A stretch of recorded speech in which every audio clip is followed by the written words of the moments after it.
Man, it's kind of wild, when you start thinking about how people interpret culture and religion, especially when someone like Sydney Sweeney, who's usually known for movies and shows, suddenly says something about Islam, and then it becomes this huge conversation. Because here's the thing, people don't realize how delicate this stuff is, how complicated it gets once you step into that territory. Because Islam is not just some small little religion, it's one of the biggest in the world with over 1 billion people. And when you have 1 billion people, you've got 1 billion different experiences. You've got people living in the Middle East. You've got people living in the United States. You've got Muslims in Europe, in Africa, in Asia, everywhere. And their relationship to their faith is going to look different depending on the culture, the family, the country, the history. And that's what fascinates me, man, because whenever we talk about Islam or really any religion, we have this tendency to flatten it down into one thing as if it's just a stereotype, when in reality, it's insanely diverse. So when Sydney Sweeney talks about Islam, whether she's saying something critical or positive, the first thing people need to realize is that it's coming from her perspective, her limited exposure, her bubble. And that's true for all of us, right? We're all stuck in our own little bubble until we deliberately break out of it and try to learn more. And I think that's one of the most valuable things about having conversations like this, because when I sit here on the podcast and I bring people from all different walks of life, I get exposed to perspectives I never would have thought of on my own. Like, I've had Muslims on the podcast, I've had ex-Muslims, I've had people who study religion academically, and every single time I come away thinking, holy shit, I didn't know that, I didn't realize how nuanced it is. So when Sydney says something, maybe people freak out, maybe Twitter goes nuts, but at the end of the day, what she's Ing is triggering a bigger conversation, and maybe that's not such a bad thing, even if she says something a little ignorant, because ignorance can be corrected with information. But silence doesn't change anything.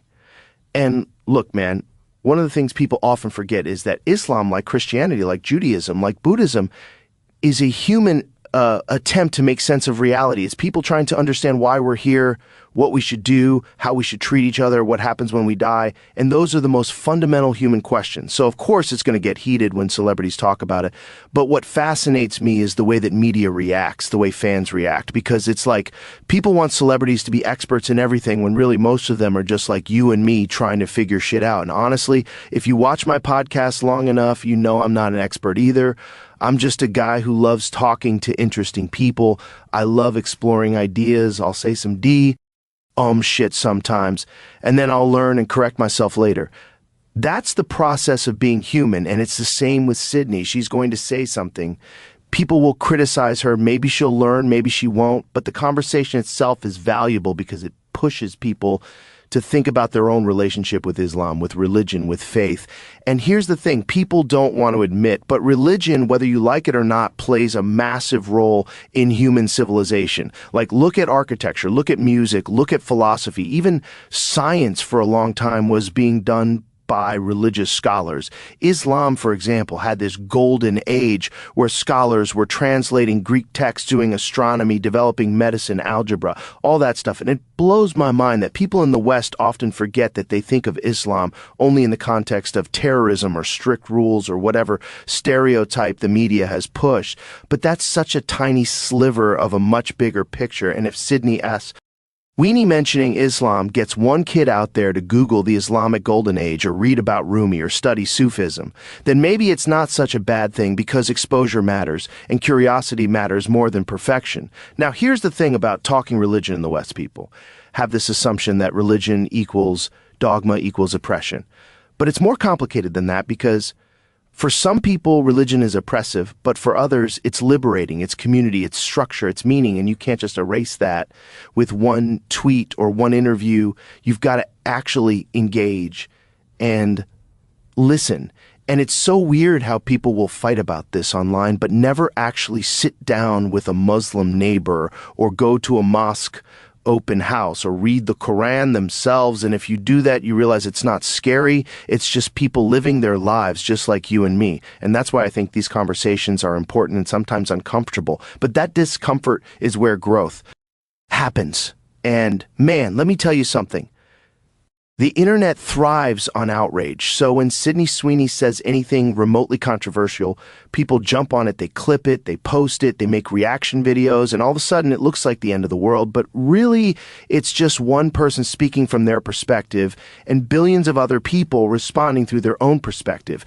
And that's the dance of human communication. We're always bouncing off each other, trying to make sense of this crazy world, and religion especially. Islam is one of the most loaded topics because it ties into geopolitics, it ties into history, it ties into personal identity. And if you don't tread carefully, you'll offend someone. But maybe offense is part of the learning process too. Maybe we shouldn't be so terrified of it.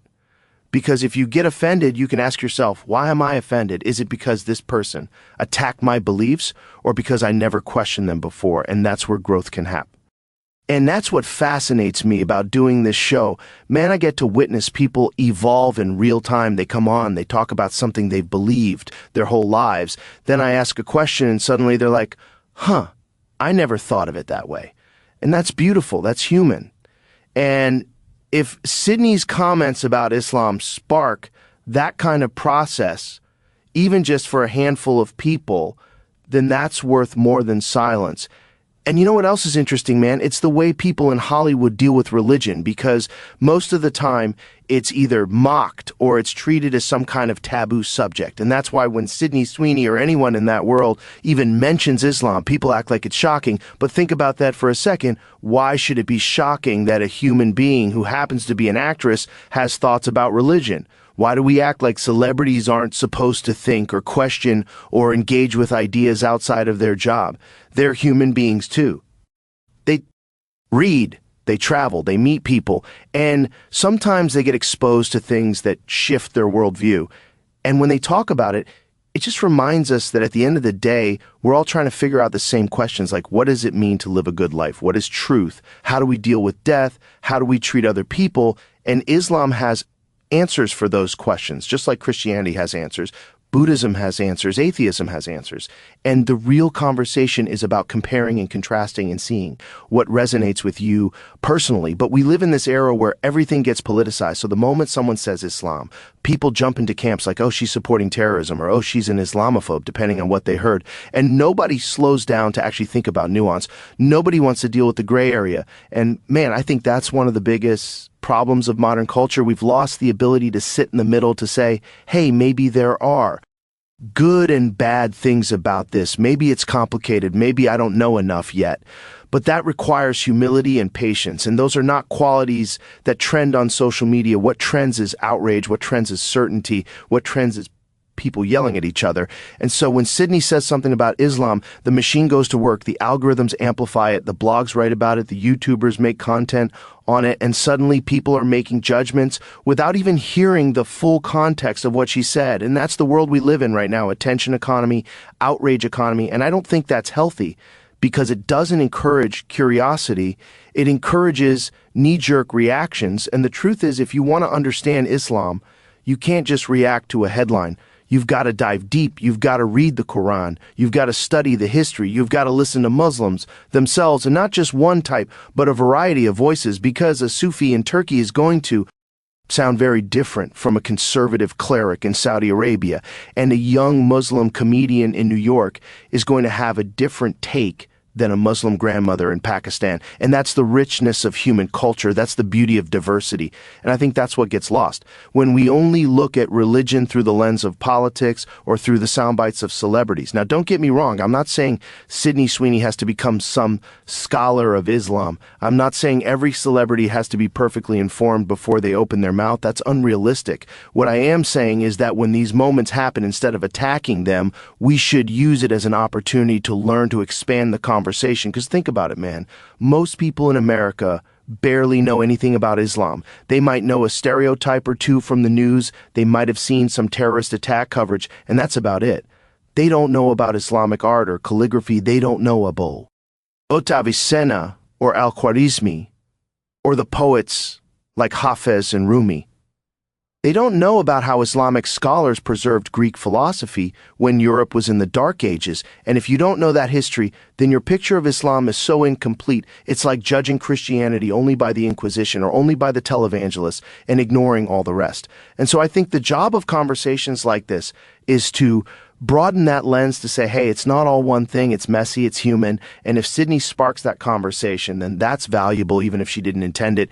And man, you know what else fascinates me is the idea that religion is not just belief, it's also culture, food, language, music, clothes, architecture. It seeps into every part of life. So when you talk about Islam, you're not just talking about God and scripture, you're talking about Ramadan, you're talking about Eid celebrations. You're talking about the call to prayer echoing through a city at sunset. You're talking about the taste. Dates and the rhythm of poetry.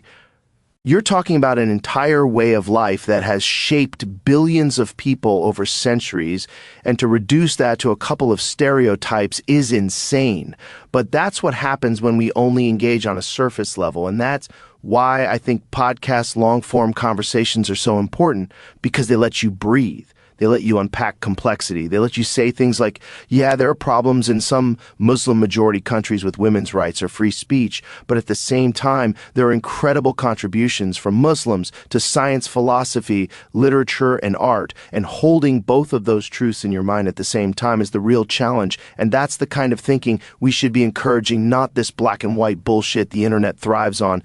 So when Sydney Sweeney brings up Islam, I don't care if she's clumsy about it. I don't care if she doesn't have all the facts.